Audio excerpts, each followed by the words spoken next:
Olá, bem-vindos ao Poesia de Domingo, um canal dedicado à literatura, à arte e à cultura em geral. No episódio de hoje, apresentaremos a primeira parte das obras que estão sendo pedidas como leitura obrigatória pela FUVEST este ano.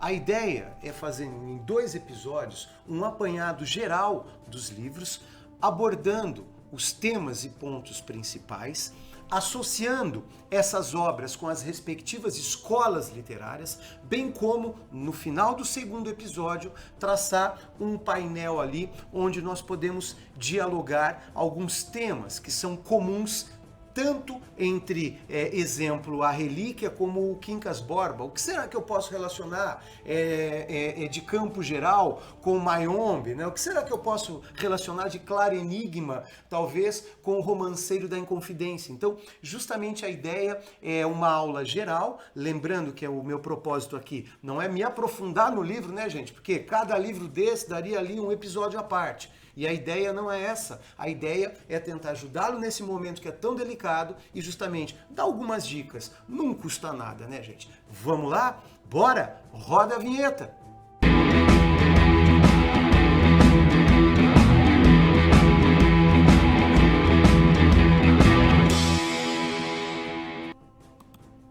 Como foi falado, nesse primeiro episódio das Obras Literárias FUVEST 2021, junto com as escolas literárias, nós abordaremos, num primeiro momento, os livros obedecendo aqui uma certa sequência cronológica. Lembrando que nós temos na lista de leitura obrigatória desse ano da FUVEST os seguintes livros: os Poemas Colhidos de Gregório de Matos, que estamos falando do Barroco, né, lá do século XVII. Nós temos Quincas Borba, de Machado de Assis, no qual entramos já no século XIX, abordando ali a questão do realismo, né? Assim como também a Relíquia, do Eça de Queiroz, que é um texto do século XIX também, no qual nós temos também o realismo português em questão. Na sequência, nós temos o Romance Angústia, do Graciliano Ramos, que compõe a fase do romance regionalista de 30. Então, isso fecharia esse nosso primeiro episódio. Num segundo episódio, abordaremos na sequência o Romanceiro da Inconfidência, da Cecília Meirelles, que é um livro de poesia diferente da lírica tão habitual à poetisa. Nós temos um poema épico lírico, né? Depois a gente vai discutir isso. O Claro Enigma, de Carlos Drummond de Andrade, considerado um dos maiores poetas em língua portuguesa no século XX. Né? Nós temos ainda Guimarães Rosa com Campo Geral, uma história belíssima que também será abordada no segundo episódio, assim como 9 Noites, que é um livro recente, 2002, de Bernardo Carvalho, e também, na sequência, Mayombe, de Pepetela, que já está sendo um clássico aqui pra gente na FUVEST. Né? Mas a ideia é justamente começar trabalhando os livros, e eu vou começar em ordem cronológica. Vamos começar a falar sobre a FUVEST, porque a FUVEST, só para a gente lembrar, ela tem uma divisão de áreas, né, dentro da língua portuguesa, no qual gramática, interpretação de texto e literatura. Olha o vermelhinho, o que ocupa a literatura na prova da FUVEST aqui, ó. Boa parte. Por isso que é importante, mais do que importante, que você conheça a prova e antes de conhecer a prova também que tenha a consciência da importância das leituras obrigatórias. Na parte de gramática, você tem aqui, ó, uma outra parte da prova e a interpretação de texto aqui dividindo o espaço. Então você percebe que literatura, ela é uma matéria que você tem uma quantidade maior de questões em função do que, professor? Porque ela acaba trabalhando também com as outras áreas, a gente não pode esquecer. É uma dica que eu dou para os meus alunos, eu costumo falar assim, ó, se a gente pensar numa questão de literatura, há 4 possibilidades, meu povo. A primeira possibilidade é você perguntar uma questão sobre escolas literárias. Então você coloca um texto romântico e o aluno tem que falar que aquele texto é romântico. Segundo tipo de questão, quando aborda as obras literárias. Dentro das obras literárias são questões específicas, né? Exemplo, qual que é a simbologia da corda dentro do livro Angústia? Seria uma outra questão. Outra questão aqui que é importante também, quando tem interpretação de texto, que é um texto para você interpretar. E tem um quarto tipo que eu falo, que é quando mistura tudo isso. Quando mistura o conhecimento da escola, o conhecimento do livro que você leu, mais a interpretação para você colocar tudo numa salada só.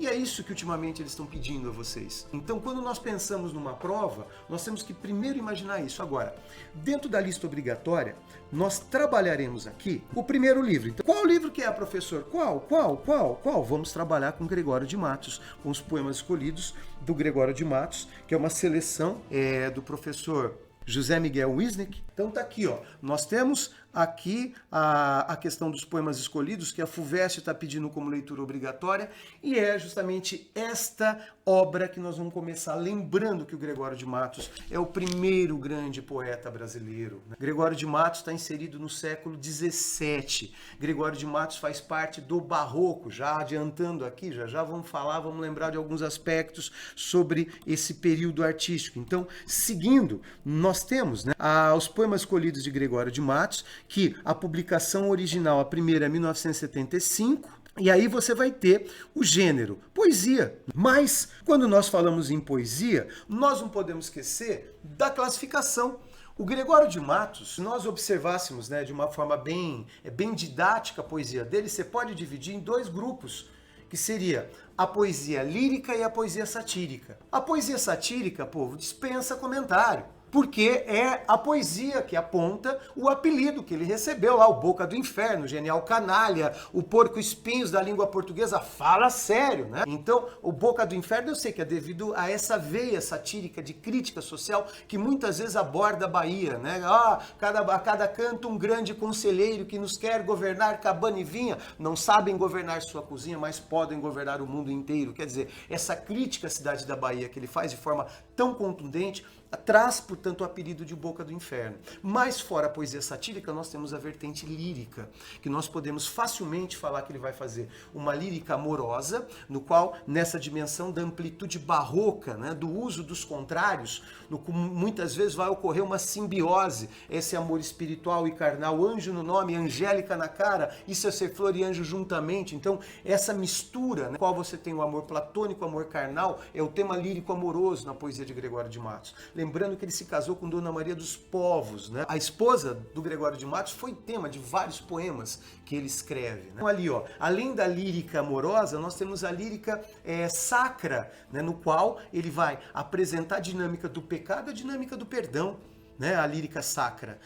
Meu Deus, que estáis pendentes do madeiro, em cuja lei protesto de viver, em cuja lei hei de morrer, animoso, constante, firme inteiro. Nesse lance, por ser o derradeiro, pois veja a minha vida anoitecer, é a hora de se ver a brandura de um pai, manso cordeiro. Muito grande é o vosso amor e meu delito, porém pode ter fim todo pecar, e não o vosso amor que é infinito. Nessa razão me obriga a confiar, que por mais que pequei nesse conflito, esperem vosso amor de me salvar. Imaginem vocês o que é isso. Então, ele tem consciência do seu pecado humano, mas tem consciência do amor de Deus que é divino. Então, toda vez que o cara pecar, ele espera no amor de Deus se salvar. Essa dinâmica da poesia sacra, além disso, a poesia lírica reflexiva ou filosófica, que ele fala da passagem do tempo, muitas vezes antecipando até o carpe diem clássico ou neoclássico, né? Trota com toda a ligeireza que o tempo imprime sobre a flor a sua pisada, né? Além do que, nós não podemos esquecer da dimensão encomiástica, que é a dimensão elogiosa, douto, humano, reto, afável, nobre, ciente, benigno, aprazível, que ele vai fazer elogios a personagens da época. Então,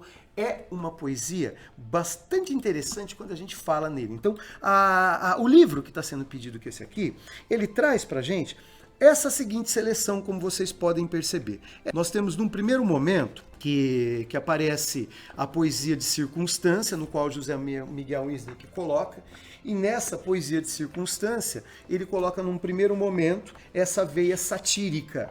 Então vocês vão fazendo a leitura, vocês vão perceber que a maior parte do livro, né, é dedicada à poesia satírica.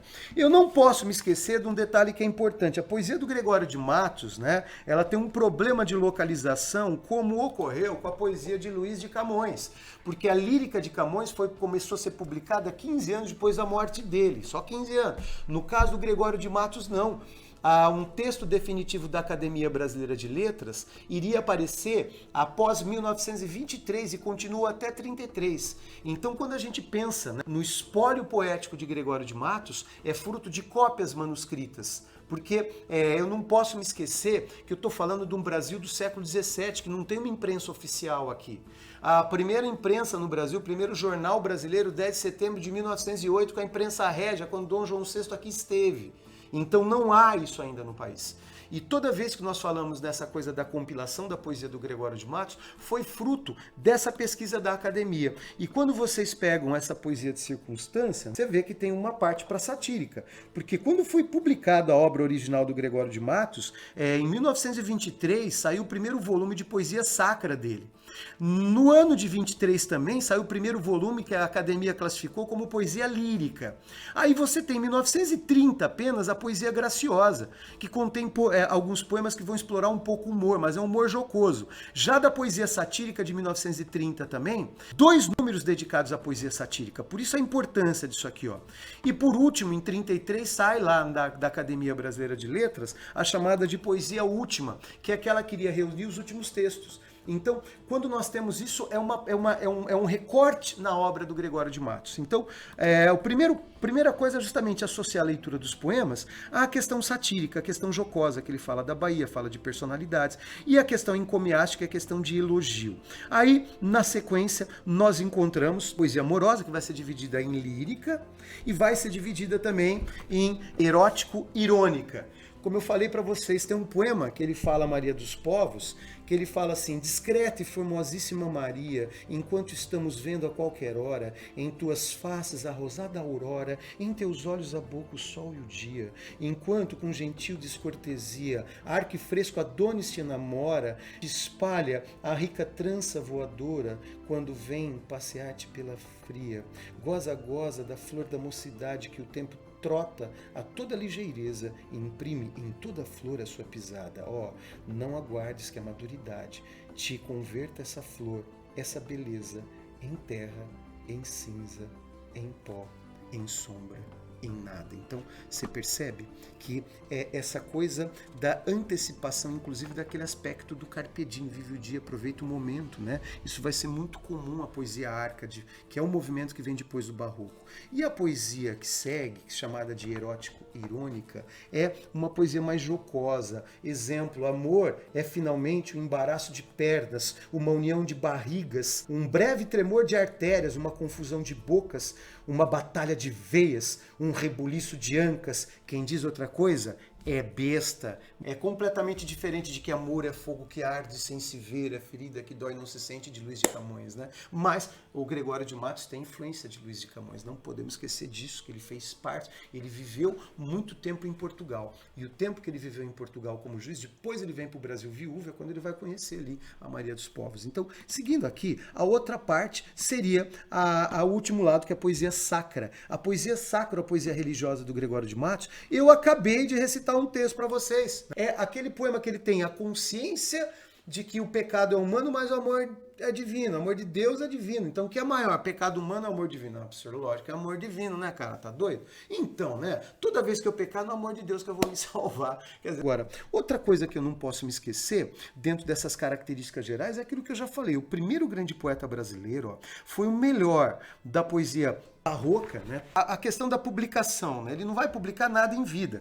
Tudo que ele tem até hoje foi, como eu disse a vocês, de uma longa pesquisa feita pela Academia Brasileira de Letras, vai ocorrer entre 1923 e 33. Fora isso, ó, a influência de Luiz Góngora, de Francesco Quevedo, de Luiz de Camões. Quando eu vejo a influência do Góngora, eu estou falando de gongorismo, ou lá do barroco, o famoso jogo de palavras. Quando eu falo Quevedo, Francesco Quevedo, eu estou falando de quevedismo, ou conceptismo, que o Padre Vieira defende, que é o jogo de ideias. E quando eu falo de Luiz de Camões, eu falo do maior poeta em língua portuguesa. E outra coisa que é importante lembrar, que a maior parte dos sonetos de Camões, que influenciaram tanto a Gregório de Matos também, é de tendência maneirista, que o maneirismo é uma corrente artística localizada entre o Renascimento e o Barroco, que antecipa características do Barroco, como o uso dos pares antitéticos, que é antítese, paradoxo, oxímoro, figuras de contrariedade, portanto, minha gente. Vamos lá, ó. Continuando. Se ele tem influência vinda de Luiz Góngora, de Francisco Quevedo, respectivamente, o cultismo e o conceptismo, qual a sábia conclusão que eu chego? Que ele ligou cultismo e conceptismo. Então isso, gente, marca alguns dos traços gerais da poesia do Gregório de Matos. Mas ele está inserido em que período artístico? Qual escola literária? Qual a classificação literária? Está aqui, ó, século XVII, barroco, cara. Barroco, lembrando que eu tenho barroco no Brasil, que vai começar no ano de 1601. No entanto, em Portugal começou um pouco antes. Por que, professor, que você está colocando o início do barroco português? Porque quando Gregório de Matos estava em Portugal, porque ele viveu um tempo lá, então ele já estava sendo influenciado pelo barroco, que começa em Portugal, quando da morte de Luís de Camões, autor dos Lusíadas, em 1580, e também o início da União Ibérica, de 1580 a 1640. No Brasil, esse movimento ele vai se iniciar em 1601, quando a publicação de Prosopopeia de Bento Teixeira. Então o barroco foi considerado aquele movimento, né, sendo a arte da Contra-Reforma. Então um dos aspectos que marcam bastante a arte barroca é justamente a contrariedade. Por que a arte da Contra-Reforma? Aí nós entramos na questão histórica, porque o pano de fundo de cada período artístico tem que ser observado, gente. Não dá para estudar literatura tapando os olhos para a história. Então quando eu vejo a reforma luterana, você vai ter depois a Contra-Reforma católica, Index Librorum Prohibitorum, relação dos livros heréticos, portanto, o Tribunal do Santo Ofício, a Santa Inquisição perseguindo muita gente, o concílio na cidade italiana de Trento. Então, todos esses aspectos históricos acabam por influenciar uma época de tensão, uma época que você não pode pensar muito alto, senão você pode, né, ser mal interpretado, ver o que aconteceu com Galileu, né? Então, tudo isso, quando nós pensamos em relação à história, a arte barroca vai refletir tudo isso. E essa questão da ligação histórica com o movimento é um mundo em transformação, um mundo em conflito, no qual você encontra um pós-renascimento, portanto, um homem renascentista, que é um homem de tendência antropocêntrica, contra uma tendência, vamos colocar assim, mais religiosa, eclesiástica, noturna, medieval, da tentativa da igreja restabelecer os seus dogmas. Então, nós temos, na realidade, esses dois mundos, o conflito do mundo medieval com o mundo clássico, de certa forma é a chispa do barroco. Agora, a arte barroca, nós sabemos que ela é extremamente extensa, né? Isso aqui, ó, é do Caravaggio, chamado de Jovem Baco. Você percebe que a imagem sugere, antes de mais nada, um ser andrógeno, que um rosto afeminado, mas num corpo traços masculinos. Então, essa espécie de androgenia, vamos colocar essa espécie de fusão, é típica da arte, então, barroca, tá? Nós encontramos, ó, outros aspectos, como isso aqui seria a Vocação de São Mateus, que é um dos quadros de Caravaggio também, e alguns falam a Evocação de São Mateus também, tá? Outra, nós temos a aula de anatomia de Rembrandt, né, que é um quadro famoso também, que você vê que respeita, portanto, essa dinâmica. Então, aqui nós temos a escultura do Bernini, Êxtase de Santa Teresa, né? Você percebe que, diferente da arte clássica marcada pelo equilíbrio, você tem a emoção. Você vê a escultura do Davi de Michelangelo, não traz emoção. Você vê Nossa Senhora na imagem A Pietà, onde está lá na Basílica de São Pedro, no qual Cristo, né, está no colo de Nossa Senhora e ela olha de forma bastante singela para o filho morto, né, não transmitindo nenhuma forma de emoção. É o universalismo que faz parte do Renascimento. O movimento posterior é o Barroco já marcado pelo individualismo, como vocês podem perceber aí. Então, são imagens que vão sugerindo isso, ó, né? Emoção. Aqui nós temos a imagem do Davi de Bernini, no momento em que ele com a funda arremessa pedra no Golias, bem diferente da estátua de mais de 6 metros do Davi de Michelangelo, ó. Aqui você tem a Medusa, você vê a emoção, né? Como também de Bernini, todas essas imagens são de Bernini. Isso aqui é o Bacanal, é o Baco, né? O jovem Baco. Nessas tendências aqui que nós encontramos o barroco no Brasil também com Aleijadinho, o Aleijadinho foi o maior nome, né? Congonhas do Campo, que traz ali os profetas, né? Todos eles feitos em pedra-sabão, marcando, portanto, o escultor barroco no Brasil, assim como o pintor foi o mestre Ataíde. Como escultor, você tem aqui o Aleijadinho, né, que é o Antônio Francisco Lisboa, com Congonhas do Campo e os Apóstolos, portanto. Então, isso tudo, gente, para encerrar esse primeiro momento aqui, que é um momento referente ao barroco, como vocês podem perceber, as igrejas muito ornamentadas, né, o exagero. Lembrando que você tem até um estilo do barroco chamado de rococó, que seria ali o exagero do barroco. Tá valendo? O próximo livro é o Quincas Borba, de Machado de Assis, que é, antes de mais nada, uma história, né, marcada pelo tom irônico, como Machado sempre foi, o bruxo do Cosme Velho. Aqui nós temos uma imagem, né, a imagem que normalmente aparece nos livros e a imagem colorida, né, pelo computador, mostrando aí como que seria se Machado estivesse vivo hoje, como que seria o aspecto dele, né? Esse que é um dos maiores gênios da literatura brasileira, um homem que venceu todas as adversidades, um menino pobre do Morro do Livramento, que se transforma no presidente eterno da Academia Brasileira de Letras, cara. Então, Machado de Assis é, sem sombra de dúvidas, um dos maiores romancistas, né? Nasce no Morro do Livramento, 1839, vai morrer em 1908 no Rio de Janeiro, cidade que ele nunca saiu muito longe do Rio, nunca saiu do país, né? E é um autor que, através da literatura, ele se encontrou. Foi casado durante mais de 35 anos, né? Teve um casamento exemplar e deixou uma obra que é uma obra monumental que serve como referência para estudos não feitos apenas no Brasil, mas fora daqui também. O Machado, além de ser um romancista de mão cheia, ele popularizou o conto, cara, esse gênero literário, que é essa narrativa curta, como a Unicamp, que já pediu contos como o caso do Espelho, tá? E quando nós pensamos na literatura do Quincas Borba é um romance que foi publicado 10 anos depois de Memórias Póstumas de Brás Cubas, porque a obra de Machado de Assis pode ser facilmente dividida em dois momentos, que seria o momento de influência romântica, né? A gente pegar ali uma primeira fase no qual não há ali muita crítica social, mas o Machado ele enxerga uma certa luz no fim do túnel, né, nos personagens, como é o caso de Helena, como exemplo, e lembrando que não é aquele romantismo adiposo, aquele romantismo melado, não, é um romantismo mais enxuto já tentando delinear ali um dos aspectos importantes da obra machadiana, que é a tendência à análise psicológica. Depois ele publica em 1881 Memórias Póstumas de Brás Cubas, que é o livro que inicia o realismo no Brasil, mesmo ano que foi publicado o Mulado Alísio Azevedo, iniciando o naturalismo. Só que Machado de Assis ele tem que ser colocado na grade do realismo, não do naturalismo. Tá?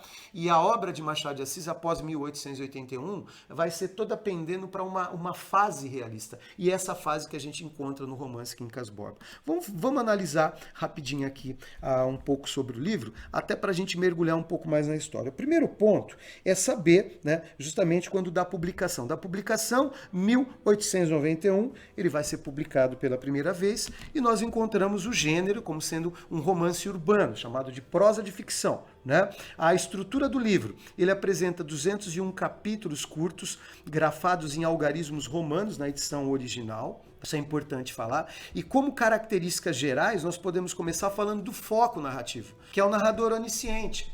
Aquele narrador em terceira pessoa. É o narrador que sabe tudo. Ele começa o livro já apresentando o personagem Rubião metido num chambre chique, olhando para a sua propriedade que ele tinha acabado de adquirir e vendo o que ele era antes e o que era depois. Então, é esse narrador que sabe de tudo que vai ser o narrador predominante no texto, que é o narrador onisciente. Além disso, nós temos o tempo também do livro, que se passa no Rio de Janeiro, do século 19, não podemos esquecer, predomina, né, o Rio de Janeiro. Então, espaço predominante é Rio de Janeiro, como também passa interior de Minas ali, vai passar a cidade de Barbacena, que é de onde começa toda essa história, de onde o Rubião sai e para onde ele volta ao final da narrativa. Quanto ao tempo, predomina o tempo cronológico, embora haja marcação insistente do tempo psicológico. Tá? Lembrando que uma das características do Machado é justamente essa, usar muitas vezes uma narrativa zigue-zagueante que vai justamente fazendo mergulho no passado, tal. Então isso acaba rompendo com a linearidade. Tá? Por isso é o uso da volta do passado. A ação, ela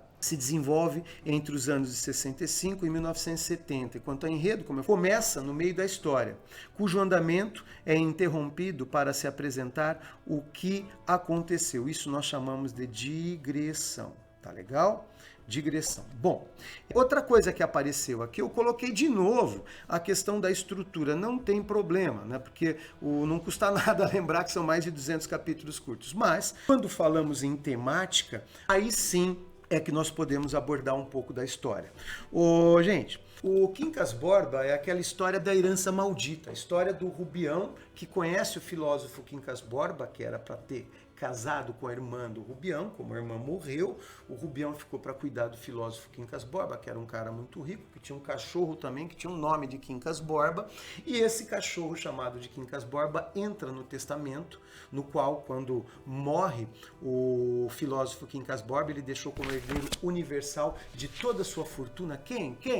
O Rubião, desde que ele cuidasse do cachorro Quincas Borba como se fosse o próprio Quincas Borba, coisa que ele nunca fez com muita vontade, não. Ele até tinha ciúmes do cachorro, diga-se de passagem, mas a primeira coisa que ele fez, né, foi, quando morreu o amigo, foi dar o cachorro. Aí depois que ele ficou sabendo que era herdeiro universal e que precisava do cachorro para poder valer o testamento, cara, ele ficou desesperado, com medo de que alguém soubesse disso e por algum tipo de maldade sumisse com o cão.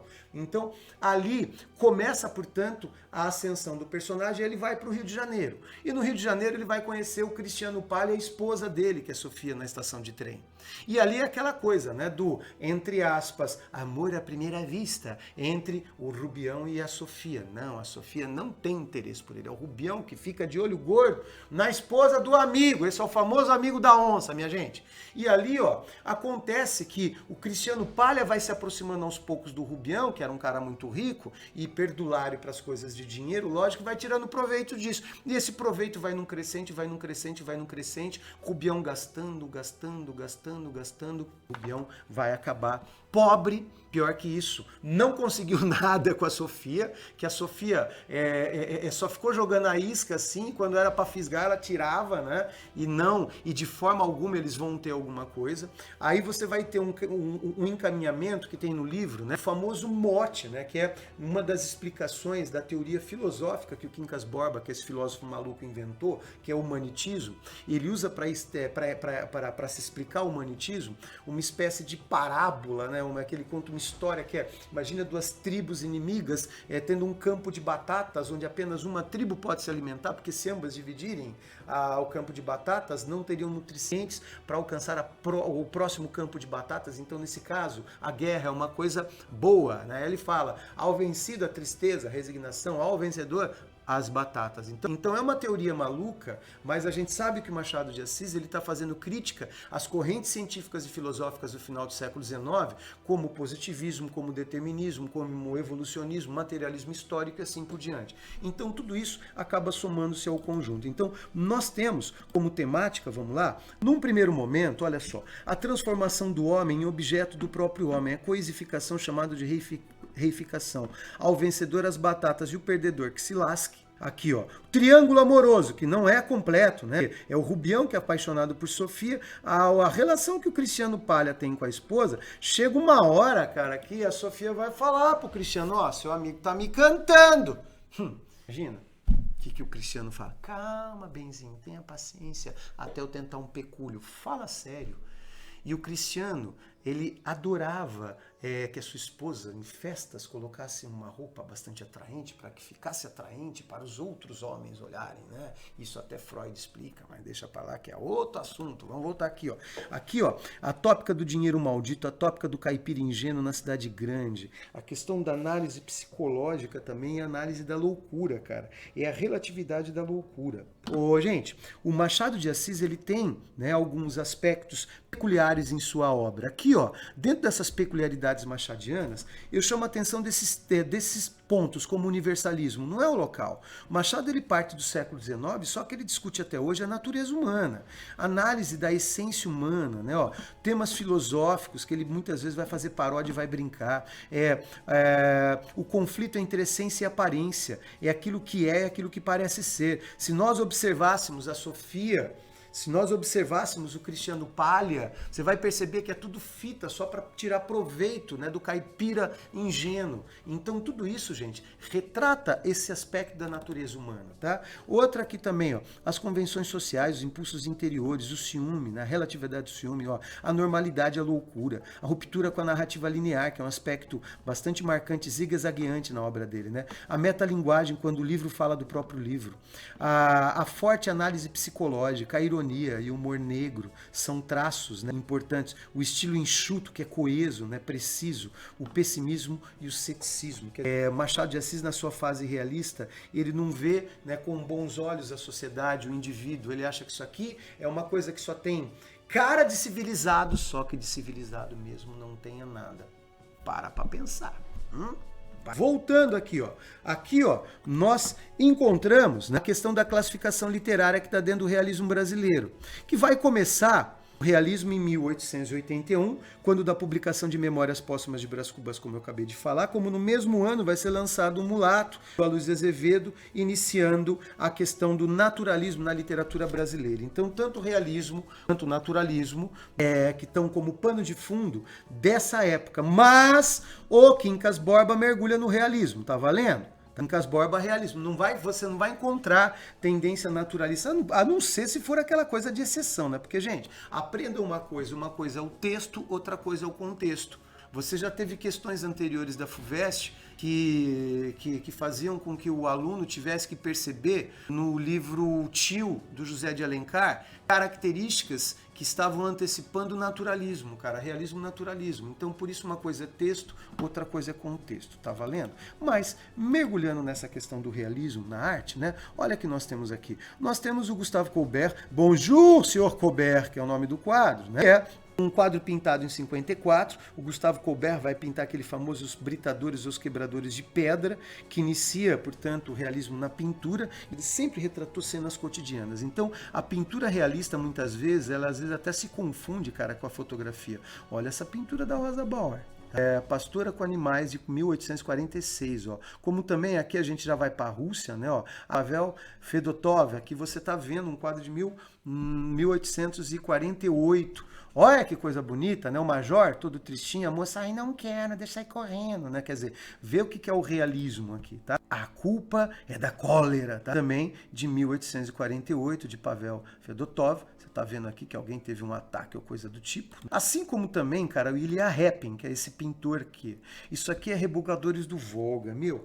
Olha esta imagem.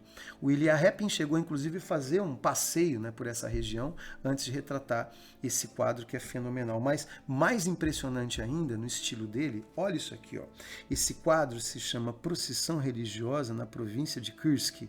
Né? Demorou 3 anos e dá para perceber por quê. Além dele ser um quadro grande, você tem aí os detalhes, gente. Olha como isso parece fotografia. Beira um movimento contemporâneo que nós temos, chamado de hiperrealismo. O hiperrealismo é uma das tendências contemporâneas, que é o realismo extremado. Temos que dar sequência aqui, trabalhando o outro livro que faz parte da fase realista também, que é A Relíquia, do Eça de Queiroz, é a obra que nós vamos abordar rapidamente agora.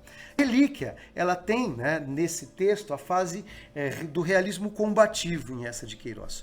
O Eça de Queiroz nasceu em 1845 em Póvoa do Varzim, né, vai nascer em Portugal, vai morrer em 1900 em Paris, foi diplomata, viajou o mundo e em 1875 vai publicar O Crime do Padre Amaro, que é o correspondente ao Memórias Póstumas de Brás Cubas, que inicia na fase dele, a sua fase realista. Depois do Crime do Padre Amaro, nós teríamos ali o Primo Basílio, também a Relíquia, os Maias, se eu pegasse da fase mais madura dele, a Ilustre Casa de Ramírez, como também a Cidade e as Serras. É um escritor que pertence ao realismo português, um dos melhores, que tem um estilo realista naturalista, dilui isso aí muito nos livros dele, mas o livro A Relíquia conta a história de um personagem chamado Teodorico Raposo, que é quem está narrando a história.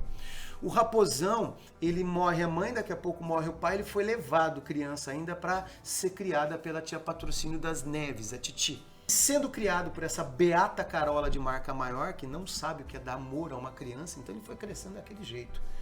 E o Raposão, ele vai se transformando naquele famoso lobo em pele de cordeiro. que se fazia de santo para a tia, mas é só se fazer de santo, que na realidade só faltava esconder o rabinho tridente, né? Porque ele era terrível, Raposão, Teodorico Raposo.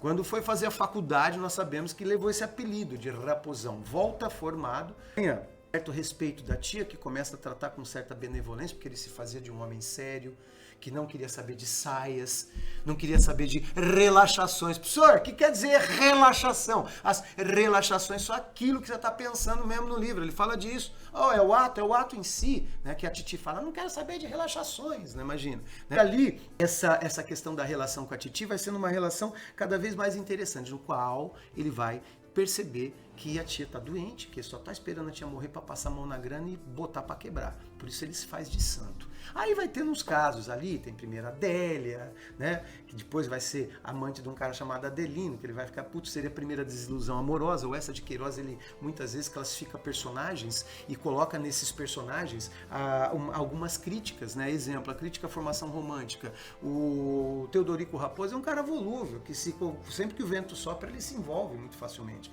E depois a Titi fala que queria que ele fizesse uma viagem de peregrinação à Terra Santa. Esse rapaz resolve ir. Ao resolver ir em peregrinação à Terra Santa, nós sabemos, né, que ele já vai parando por Alexandria, já vai ter o primeiro caso amoroso ali, que vai ter com a Mary, que é uma mulher que ele vai ficar um tempo com ela, e quando eles se despedem, ela dá uma caixa, um embrulho para ele, contendo a sua lingerie, e ele guarda com todo carinho, com amor. E aí ele vai para Jerusalém, vive várias aventuras, né?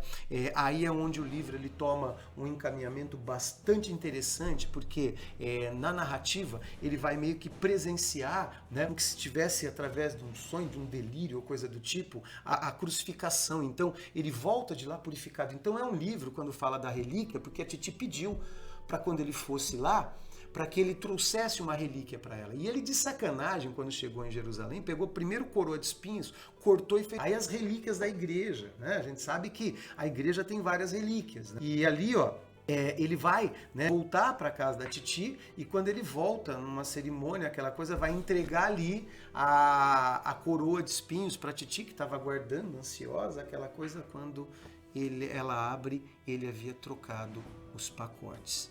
O pacote que ele jogou fora foi a coroa, e o pacote que a Titi abriu é o pacote da lingerie da Mary, com dedicatória e tudo. Imagina o que aconteceu com esse cara. Colocado para fora de casa, com uma mão na frente e outra atrás, aí ele começa a vender os badulaques que ele trouxe de Jerusalém, Água do Jordão, essas bugigangas, quando a gente viaja a gente compra. Aí ele encontra o Crispim, né, que é dono de uma firma, a irmã dele é uma solteirona, no qual o Raposão já não perde tempo, já gruda no Crispim, fica noivo da moça, se casa e vai ter, portanto, uma vida agradável logo, que ele foi deserdado pela tia. Ao final do texto, a Titi morre, deixa todos os amigos ali, que muitos eram padres ali como herdeiros dela.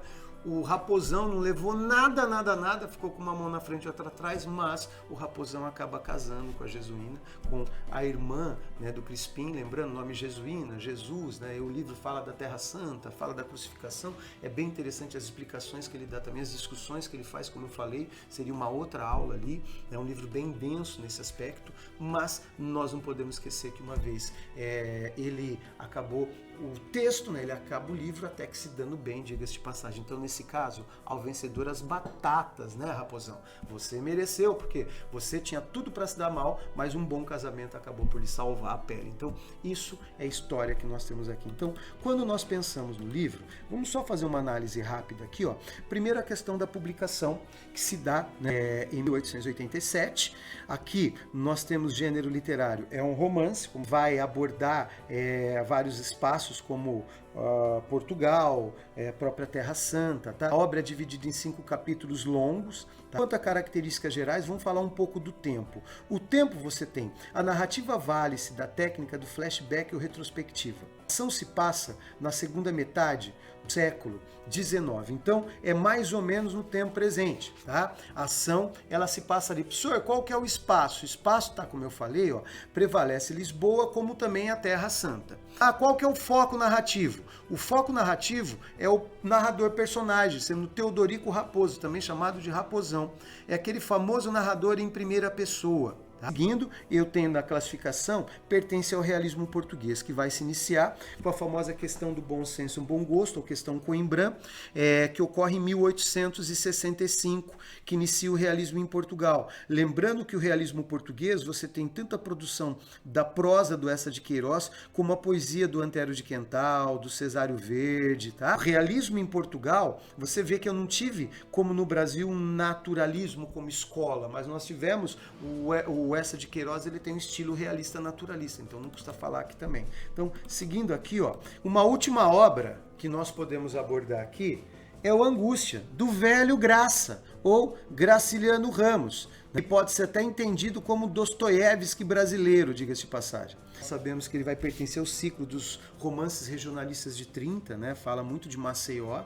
Ele vai ter uma carreira literária praticamente formada por uma obra não muito extensa, que nós podemos citar Caetés, podemos citar São Bernardo, podemos citar Angústia e podemos citar Vidas Secas, além de outros textos, como Memórias do Cárcere, né? Nós podemos falar de Alexandre e Outros Heróis, do Infância, Insônia. Então, ele tem, não é uma produção muito extensa, mas é uma produção de extrema qualidade.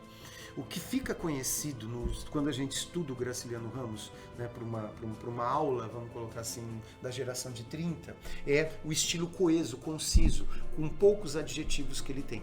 Graciliano sempre foi marcado por uma escrita concisa. No entanto, nesse livro Angústia, isso muda completamente. Angústia conta a história de um personagem narrado em primeira pessoa, tá, do Luiz Silva.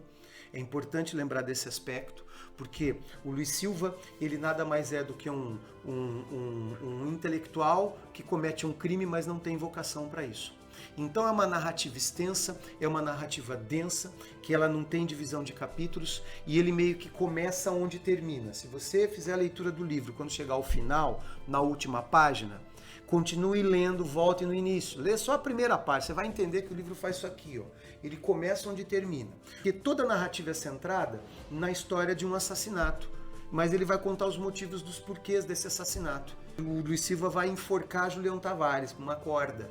E aí vem toda a narrativa, que ele começa o livro acordando depois de 30 dias de coma, que lá na frente a gente vai descobrir que é o final da história, depois que ele matou Julião Tavares. É como se ele ficasse no estado de adormecido, vamos colocar assim, durante um tempo, e quando ele recobra os sentidos, ele começa a contar essa história. Então, o livro ele tem essa narrativa principal, que vai contar a história de Luiz Silva, que mora ao lado da casa da Marina, né? Tem um caso com eles, dois ficam noivos, depois rompe o noivado, aparece a figura do Julião Tavares, que é justamente o motivo de toda a desgraça para ele, que ele canaliza todas as suas frustrações em Julião Tavares, e ao canalizar essas frustrações em Julião Tavares, ele vai ao final do texto matar, portanto, o personagem. Então, vamos rapidinho aqui, ó, dar uma olhadinha em alguns aspectos importantes desse texto, tá valendo? O primeiro ponto que chama atenção é a questão da publicação. A publicação foi feita em 1936,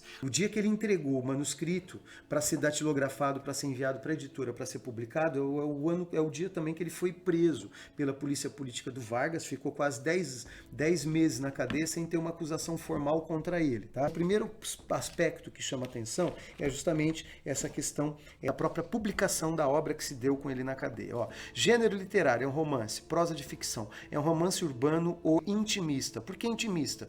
Porque trabalha com o interior, com o psicológico.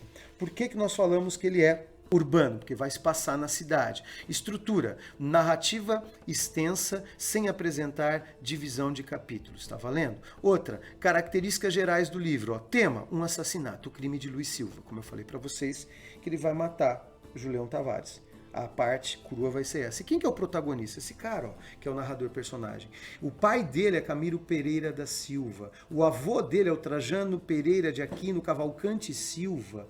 E ele é só Luiz Silva. Você percebe que o nome dele foi diminuindo com o passar do tempo? Essa diminuição, né, do nome a partir do sobrenome tem a ver também com essa coisa de que o avô dele foi um proprietário poderoso. Sabe aquela história de que uma geração ganha, gente, a outra geração gasta? É isso que ele está colocando aqui. Você pega o nome do avô, pega o nome do pai, pega o nome dele. Então, essa diminuição do nome também sugere, portanto, essa questão econômica. É um intelectual sem vocação nenhuma para o crime, né? O espaço que faz parte da obra é Maceió, que é o espaço que predomina. Quanto ao tempo, nós temos a relação cronológica da década de 30, que ele acaba apresentando elementos que sugerem isso. Mas também há o predomínio do tempo psicológico, onde um minuto cronológico pode corresponder a uma eternidade na psicologia da personagem. Então, essa narrativa, cara, que é uma narrativa zigue-zagueante, ela tem, de um lado, essa visão dos anos 30, no qual o Luiz Silva vai contando. Paralelo a isso, ele volta no passado, ele volta quando o pai, ele volta no passado do avô, ele volta na sua infância, ele volta na sua juventude. Então, o livro ele vai fazendo esse zigue-zague. Por isso que essa questão temporal ela é significativa também para a gente lembrar aqui. Ó. Seguimos. Atenção ao símbolo da corda. Gente, o que acontece é o seguinte, o livro vai ter vários personagens, né? Nós não podemos esquecer que a Marina, que é uma jovem bonita, né, que vai se mudar com a família para o lado da casa do Luiz Silva, que seria a mãe dela, Adelaide, e o seu Ramalho, que é o pai. Temos ainda outros personagens como Moisés, o Pimentel. O seu Ivo é justamente o personagem que é o mendigo, que vai dar, né, para o Luiz Silva, um belo dia que ele está afilando boia, jantando na casa dele, vai dar uma corda. E essa corda, gente, ela é colocada no bolso, é que ele coloca no bolso desavisadamente depois. Transforma essa corda em um fio, transforma essa corda no varal, transforma essa corda num facho de luz ou numa cobra. Então é o símbolo da corda. Como também nós temos outra ideia que é bastante fixa, essa coisa do banheiro, da limpeza. Volta e meio o personagem está se lavando, como se ele estivesse expurgando o pecado de ter matado alguém, né? Então, é bem interessante essa questão do psicológico, mas nós sabemos que é uma obra, né? Ela tem algumas características peculiares. Qual a classificação? Temos aqui, segunda fase do modernismo brasileiro, que é a famosa prosa regionalista de 1930, onde nós temos o famoso neorrealismo e o neonaturalismo. Só para explicar, essa prosa regionalista de 1930, ela vem na geração de 30 que veio pós-22. Brasil, modernismo brasileiro, tivemos geração de 22, geração iconoclasta, como também a geração de 30, marcada pela poesia de consolidação e pela prosa regionalista. Depois, geração de 45, de Guimarães Rosa, João Cabral de Melo Neto, Clarice Lispector e assim por diante. Na parte, né, referente à questão da prosa de 1930, porque é neorrealista, neonaturalista? Que eu estou pegando o realismo, o naturalismo do século XIX, mas eu estou temperando esse realismo, esse naturalismo com o coloquialismo natural do modernismo do século XX. Por isso nós falamos que é um neorrealismo, um neonaturalismo. Tá? Agora, é o predomínio de um projeto, não é um projeto, como que nós falamos, um projeto estético, como foi a geração de 22, agora é um projeto ideológico, onde as críticas passam a aparecer, tá legal? Então, no caso do Angústia, é isso, é a visão de um homem, né? Além disso, nós temos vários outros personagens ali que permeiam o universo do livro, mas como eu falei para vocês, é um livro bastante denso, correto? Pessoal, por agora eu fico por aqui e voltamos no próximo episódio para falar da FUVEST parte 2, continuando o restante dos livros. Tá valendo? Até mais, fui embora, já era, tchau, fui!